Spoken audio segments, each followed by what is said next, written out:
Bless the Lord, O my soul, bless it. Welcome to our daily inspiration. Another video, one more interesting to learn about the history of our faith. Have you ever wondered how a single typo can change the course of history? Imagine this happening with the Bible. A minuscule misprint, yet its repercussions were monumental. Well, the Sinner's Bible did just that. Let's delve into its fascinating journey. The year was 1631. A new edition of the King James Bible was being printed by royal printers Robert Barker and Martin Lucas.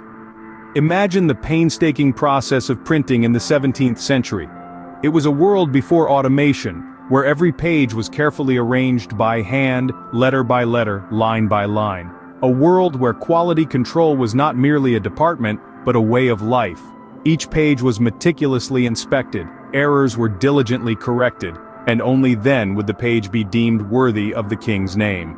Yet, in this world of scrupulous attention to detail, an error of monumental proportions slipped through the cracks. The word "not" was missing from the seventh commandment, transforming the divine decree from "thou shalt not commit adultery" to "thou shalt commit adultery."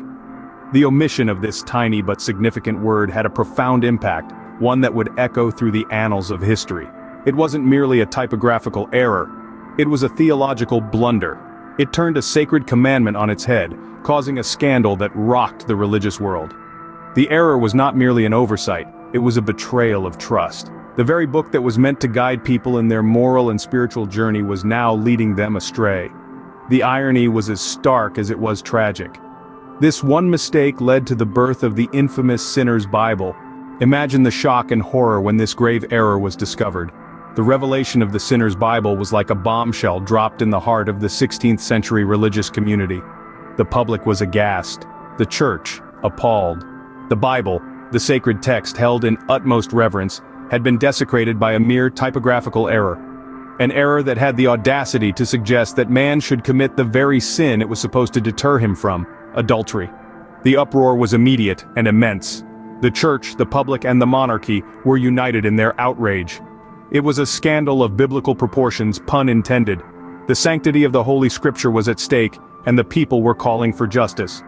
The church, in its divine duty, took swift action. The Bibles were immediately recalled. Every effort was made to retrieve and destroy the erroneous copies. It was a matter of spiritual urgency. The church could not allow such a blasphemous misprint to continue circulating among the faithful. But what about the printers, the artisans who had inadvertently played a part in this sacrilegious blunder?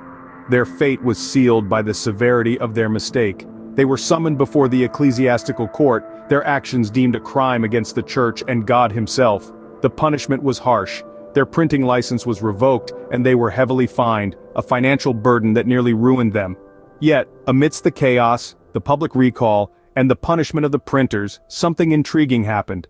The Sinner's Bible began to gain a certain notoriety. Its misprint, initially a source of scandal, started to pique the curiosity of the masses. The very thing that was supposed to have been its downfall became its unique selling point. The Sinner's Bible, despite its short-lived existence, had already made its mark. This grave error, this mistake of monumental proportions, had inadvertently etched its place in the annals of history. And as we shall see, its legacy continues to endure, centuries later. Fast forward to today, and the Sinner's Bible is a collector's item. It's not just a piece of antique parchment, but a historical artifact that has stood the test of time. The Sinner's Bible, with its infamous typographical error, has become a symbol of the immense weight that a single word can carry, especially in the realm of religious texts. You see, there are only a handful of copies known to exist today. Each one is a treasured possession, a relic of a bygone era. And each one is a stark reminder of the importance of accuracy in religious texts. In the grand scheme of things, the Sinner's Bible serves as a potent example of how a seemingly small mistake can have far-reaching implications. It underscores the necessity of painstaking attention to detail, not only in religious texts, but in all areas of life. This legacy of the Sinner's Bible extends beyond its physical copies. It's a story that continues to be told, a cautionary tale that resonates even in our modern world. The Sinner's Bible, a testament to the power of a single word, continues to remind us of the importance of attention to detail.